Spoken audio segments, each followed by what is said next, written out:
Hello dear student, welcome back to my channel. This is Ruby Joji.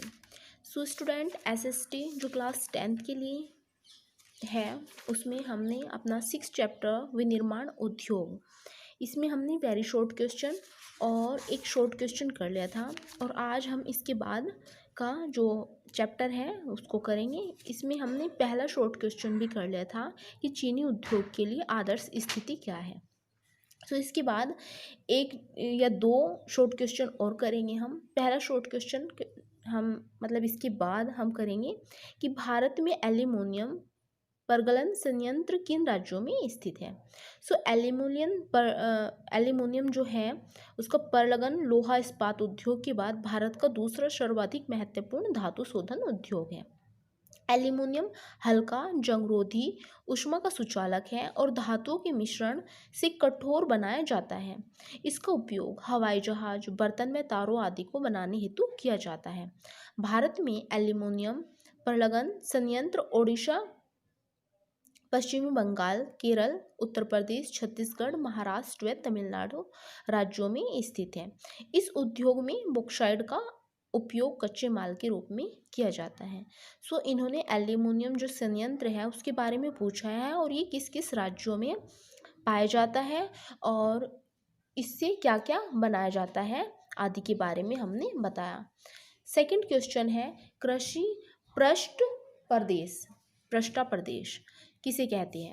स्वाधीनता से पूर्व भारत के अधिकांश विनिर्माण उद्योगों की स्थापना पश्चिमी देशों के साथ व्यापार करने आदि के उद्देश्य से की गई। उस समय मुंबई, कोलकाता, चेन्नई आदि में स्थापित विनिर्माण उद्योग ब्रिटेन के लिए उत्पादों का निर्माण करते थे। इसी कारण भारत में स्थापित ये औद्योगिक केंद्र ग्रामीण कृषि पृष्ठ प्रदेश से घिरे रहते हैं। यहाँ से इन्हें अपने उद्योगों के लिए अनेक प्रकार की आवश्यक सुविधाएं प्राप्त होती थी। सो इसको बोलते हैं कृषि पृष्ठ प्रदेश। इसके बाद हम लॉन्ग में एक लॉन्ग क्वेश्चन करेंगे और उसके बाद एनसीईआरटी बेस्ड जो क्वेश्चन है वो करेंगे। सो इसमें जो हमने लॉन्ग क्वेश्चन किया है वो है कच्चे माल के स्रोत के आधार पर उद्योगों का वर्गीकरण को समझाइए। जो कच्चा माल है हमें वो मतलब किन किन स्रोतों से प्राप्त होता है। सबसे पहला है कृषि आधारित और सेकंड है खनिज आधारित।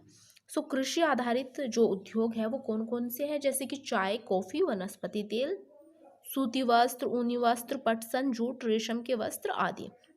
सो अब हम इनको डिटेल से पढ़ेंगे कि इस प्रकार की उद्योग कृषि उत्पादों पर आधारित होते हैं। कृषि से प्राप्त कच्चे माल का प्रयोग करने से ही हम उद्योगों में आगे की प्रक्रिया संभव होती है और इन जो उद्योगों में किसी उत्पाद का निर्माण हो पाता है। सूती वस्त्र उद्योग, ऊनी वस्त्र उद्योग, पटसन या जूट उद्योग, रेशम के वस्त्रों का उद्योग या चीनी, चाय, कॉफी व वनस्पति तेल उद्योग इसी प्रकार के प्रमुख उद्योग हैं। मतलब जो उद्योग हम कृषि से कर सकते हैं उसको हम कृषि आधारित उद्योग कहते हैं। इसके बाद कृषि पर आधारित उद्योगों में अनेक प्रकार के कच्चे माल का प्रयोग करके विभिन्न उपयोगी वस्तुओं का निर्माण किया जाता है। उदाहरण के लिए सूती वस्त्र उद्योग कच्चे माल के रूप में कपास पर निर्भर है। कपास के बिना सूती वस्त्र का निर्माण क्या है, असंभव है।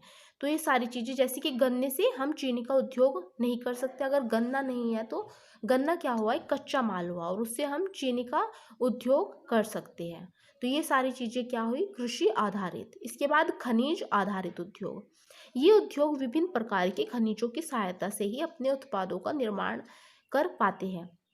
इनमें प्रमुख उद्योग क्या है, लोहा इस्पात उद्योग, एल्यूमिनियम उद्योग, सीमेंट उद्योग, मशीन, औजार व पेट्रो रसायन संबंधी उद्योग। हम जानते हैं कि खनन के द्वारा हमारे देश में विभिन्न राज्यों में अनेक प्रकार के खनिज निकलते हैं। मतलब खनन खुदाई से देश में अनेक छोटे बड़े उद्योग इन खनिजों पर ही आधारित है। उदाहरण के लिए सीमेंट जो है वो चूना पत्थर के कच्चे माल के रूप में से हमें प्राप्त होता है। इसी प्रकार लोहा इस्पात उद्योग से इस्पात को बनाने के लिए लोहा अयस्क को कच्चे माल के रूप में प्रयुक्त किया जाता है। वह एक खनिज और खुदाई करके खानों से निकाला जाता है। इसी प्रकार एल्यूमिनियम उद्योग कच्चे माल के रूप में बॉक्साइट पर निर्भर है। यह बॉक्साइट भी खनन के उपरांत खानों से ही खनिज के रूप में प्राप्त होता है। मतलब जो हम उद्योग करते हैं उसके लिए हमें दो प्रकार के, मतलब एक तो कृषि पर आधारित होते हैं कुछ उद्योग जिससे हम अपना व्यापार चलाते हैं, और एक होता है खनिज पर आधारित। जो कृषि पर आधारित है जैसे कि कॉफ़ी, चाय, पटसन और गन्ना, ये सूती वस्त्र, ऊनी वस्त्र, जूट इत्यादि हमें कृषि से मतलब फसल से प्राप्त होते हैं। और खनिज से हमें मतलब जो हमें खुदाई से, खनन से प्राप्त होते हैं कच्चे माल के रूप में, और उसको हम फिर बनाकर उसका हम उद्योग करते हैं। तो ये आपका लॉन्ग क्वेश्चन था। इसके बाद हम एनसीईआरटी बेस्ड क्वेश्चन करेंगे जो मेन है। आप ऊपर